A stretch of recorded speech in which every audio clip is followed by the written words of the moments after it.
Hello everyone, in this video I'll be ranking the best backgrounds in Baldur's Gate 3 on a tier list. Now, these are going to give your character 2 skill proficiencies. In addition, it's what gives your character inspiration. Some of these are already covered by the companion, so if you have a party makeup that you like to roll with, I'll talk about which one of these are covered by who.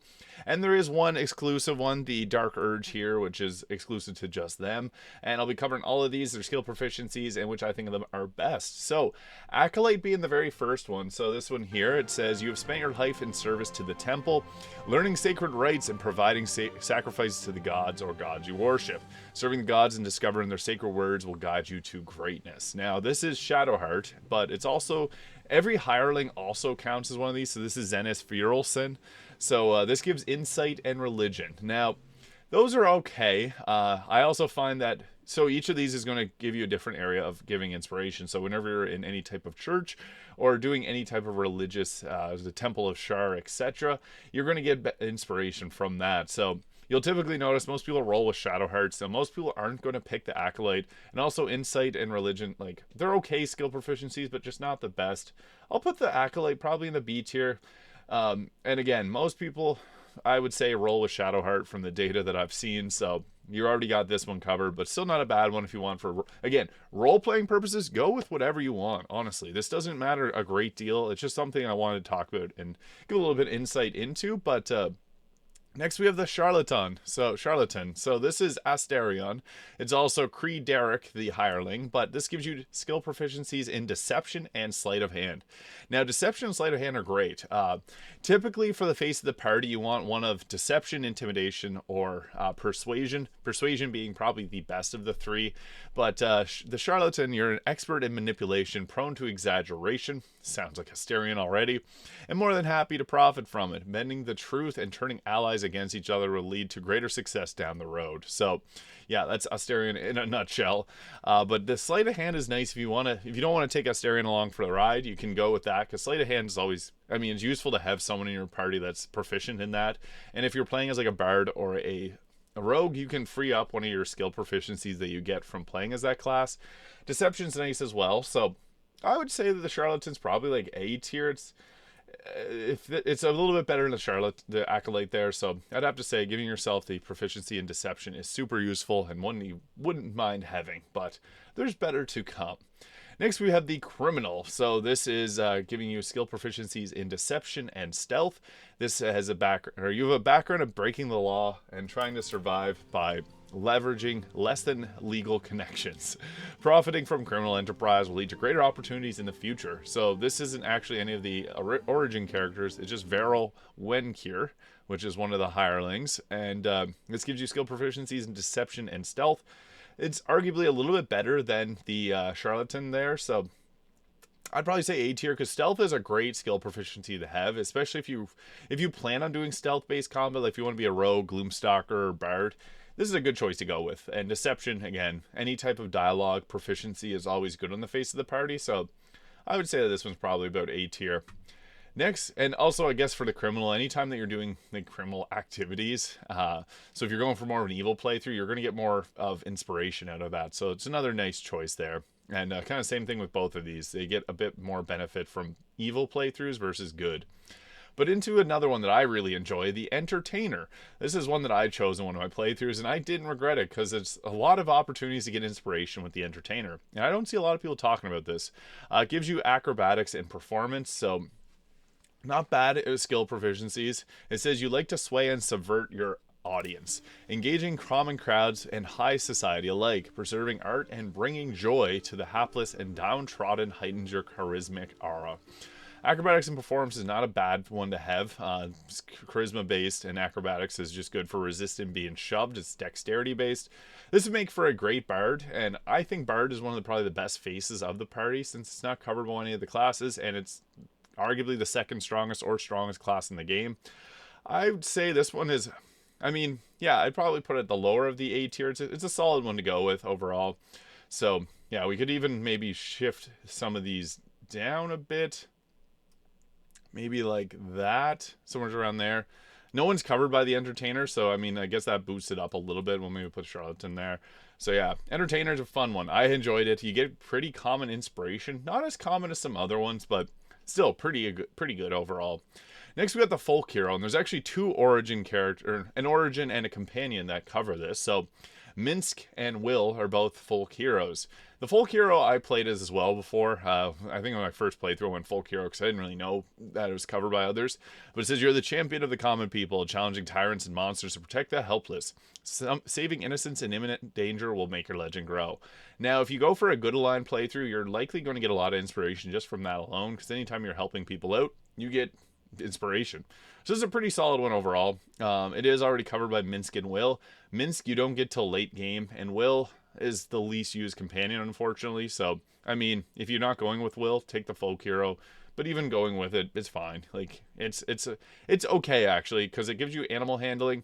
Animal handling is a wisdom-based proficiency, and it's not actually as good as you may think, because anything that you can get from animal handling, you can use a speak with animals potion and get much more benefit that way. So the folk hero is not bad, but again, there's other ways to kind of overcome that. And survival checks, you know what, thinking about this a little bit deeper, this isn't as good as I actually thought it was. It's good for inspiration, but survival is not amazing. So survival is basically whenever you find chests. So survival checks, but the thing with survival checks that you can really just take advantage of is anytime you get if you see you failed a survival check, take your shovel and dig anyways. Chances are you're going to find the chest right there. So I'm actually going to put this one down D tier. This is a tough one, but again, animal handling can be covered by speak with animal potions. Survival's covered by just shovel everywhere. So the skill proficiencies are kind of poo-poo, and it's already covered by Minsk and Will. I played as it, and I thought it was fun, so don't get this rating wrong. I'll put in role play tier if you really want to, but it's already covered by two people, and the skill proficiencies aren't as good as some of the others, which now we're getting into one of the other best ones. And this I recently did, and I love the Guild Artisan. So the Guild Artisan has skill proficiencies in Insight, which is a solid one, and Persuasion, which I think is probably the best skill proficiency, because Persuasion is a charisma-based one, and it's usually more so for good aligned characters, because there's Persuasion, Intimidation, Deception. Intimidation and Deception are more evil, whereas Persuasion typically runs to good aligned characters. So the Guild Artisan also says your skill in a professional craft has earned you membership in a mercantile guild, offering privileges and protection while engaging in your art. Repairing and discovering rare crafts will bring new inspiration. This one is probably the biggest giver of inspiration, and there's another way you can kind of cheese your way into getting more inspiration. So trading, if you max out your trading with a merchant, you get yourself a inspiration point in Guild Artisan. So S tier, it's huge. You only get it once per trader, but there's a lot of traders in Act 3. So if you find you're running low on inspiration, also a side note on inspiration, you can only get 4 things of inspiration. So if you're at 4, use them, because you'll lose them. But yeah, this is a solid one. And there's no character origin, just Jacelyn, the hireling that covers the Guild Artisan. So it's a good one, honestly. I think I had I had the most inspiration, I think, running with this one, because you can trade, you can even just give a merchant all your gold and then rob it back from them, and you'll get an inspiration point. So there's ways to take advantage of it. But you also get quite a few from, like, the Grimforge. Anytime you're crafting a weapon, so if you're crafting the Morning Frost, you'll get a point of inspiration.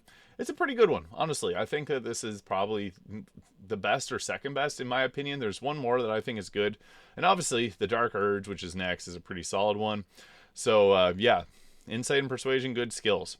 The Dark Urge, the haunted one. So this one gives you skill proficiencies in Medicine and Intimidation. Again, Intimidation being a dialogue check is kind of nice. Medicine is all right. Medicine's more useful for if you want to make potions or if you want to do any type of alchemy. That's where it's mostly benefited in. But it's also sometimes in dialogue you get medicine checks. So a wicked moment, person or thing that cannot be slain by sword or spell haunts your mind. It flickers your peripheral vision. You carry it wherever your adventure takes you, or perhaps it carries you. So yeah, this gives you medicine and intimidation, exclusive to the Dark Urge. Yeah, you don't really have a choice when you play as the Dark Urge. Like, if we go here and choose our origin, we're stuck with the haunted one. So yeah, that is one thing about it. You don't get free reign to choose what you want to do. So yeah, that is one little downside of it. I guess we're just going to go back here. And, well, it's not the worst. I mean, Intimidation's a good choice, so I'd have to say probably, like, you don't really get a choice, so I will put it, maybe I'll just put it in the B tier. I mean, you don't get to choose it, so it's not like I can say it's amazing, because you can't just pick it on your own tab. But, yeah, it's alright. It's good. Medicine checks, not really useful unless you want to be a transmutation wizard. Intimidation, useful, but, yeah. Next, we got the Noble. So, the Noble's here. You are raised in a family among social elite, accustomed to power and privilege. Accumulating renown, power, and loyalty will raise your status. This has skill proficiencies in history and persuasion. I find the Noble actually has quite a bit of inspiration too, so it's more so weighted towards Act 3 from what I've seen. And Minthara fits this, but also Kurz, the hireling orc. The orc is a Noble, so if you go with that hireling, he's going to have that. But history and persuasion. History's alright, mostly dialogue checks. Persuasion, as I said, probably one of the better, especially if you want to go with a good aligned playthrough, so I'll have to put it up in the A tier, because this is good for, it's funny, it's good for good aligned characters, but Minthara has that persuasion proficiency, so yeah, I would have to say probably A tier for that. It's a fun one, I would say. Yeah, we'll go with that. Next, we got the Outlander. So this is Halsin and Karlach, plus 2 of the hirelings, Eldra, Luthrin, and Sinrath, or Sina Zith. So this gives skill proficiencies in athletics, which is resisting being shoved, strength-based, as well as survival, which, as I mentioned, not that great. So you grew up in the wilds, learning to survive from the comforts of civilization, surviving unusual hazards in the wild to enhance your prowess and understanding. This one's probably another roleplay tier if you really want to go the Outlander, because you're going to get Halsin and Karlach pretty early on in the game, so you already got that covered by most characters. Survival checks, as I said, just bring out your shovel and dig. You'll be able to get hit, and it doesn't really matter too much on the survival checks, but athletics is good for strength-based characters to resist being shoved, but most strength-based characters are already going to have athletic proficiency, so yeah, I don't know if I would say this is a very strong choice, so roleplay tier. Next, we got another really good one with the Sage. So this gives skill proficiencies in Arcana and History. And while these aren't ones that are like super useful, it's not a dialogue-based one. What's nice about the Sage is it's probably the easiest one to be able to get inspiration. And there's a little trick, and I'll teach you guys how. So it says you're curious and well-read. You have an unending thirst for knowledge. Learning about the rare lore of the world will inspire you to put this knowledge to greater purpose. This is Gale, and also Sir Fuzzalump. So if you play as Sir Fuzzalump, the rock gnome hireling, play with him. He has the Sage. Now, what's really cool about the Sage is actually, if you have rare books, anytime you read a rare book, you get an inspiration point. And this is where it becomes very valuable, because if you need inspiration, let's say Act 3, you're playing honor mode, you need that inspiration. You can actually keep the books in your inventory and then read them when you need inspiration, so you always have inspiration. Making this one of the most controllable alongside the Guild Artisan, so I'd have to say it's S tier as well, just for that basis alone. Being able to control your inspiration is really nice. Well, Arcana and History are not amazing. They're better than nothing, I guess, or they're better than Survival, and they're better than, I would say, probably like Animal Handling or Medicine, so yeah, the Sage is not bad, but the biggest benefit being the controllable amount of inspiration. And you'll probably notice Gale gets a lot of inspiration in the game. That's why. Also, make him read your books. He loves them. Next, we got Soldier. This is a good one because that's what Karlach calls you, so bonus points there.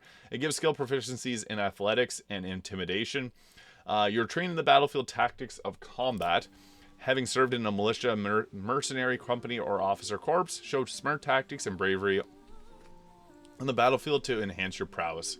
Characters being Jahera and Lae'zel, and also Varana Sunblossom, which is the fighter hireling. Now, this is a pretty good one.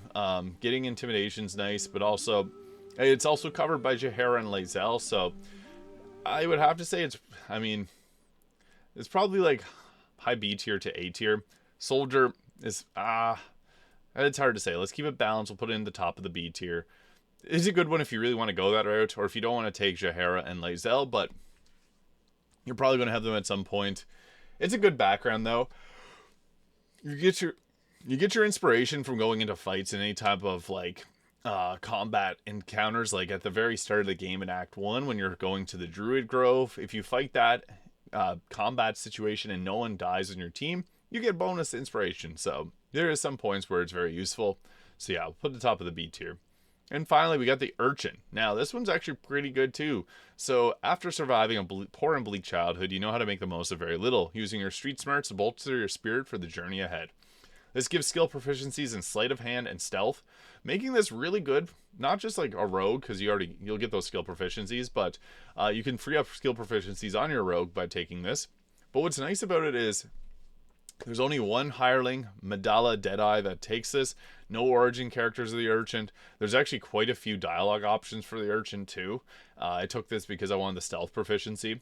I think the Urchin is probably like an underrated pick. I'm going to put it up in the S tier just because there's a lot of dialogue options. If you're playing as a rogue or a bard, this makes for a good choice alongside the entertainer. So yeah, I would say that that's a pretty solid choice there. So yeah, there is the best backgrounds in Baldur's Gate 3. There is a bunch of removed ones that were meant to be in the game, like the Hermit, the Sailor, the Astral Zealot, which is Lae'zel, Blade of Frontiers, we know who that is, Blood Warrior Veteran, which is Karlach, the Cloistered Stray, which is Shadowheart, the Grove Tender Halsin, Legend of Baldur's Gate Minsk, the Trickster Hedonist Astarion, Underdark Exile Minthara, Wizard of Waterdeep, know who that is, and the Worldwise Heroine Jaheira.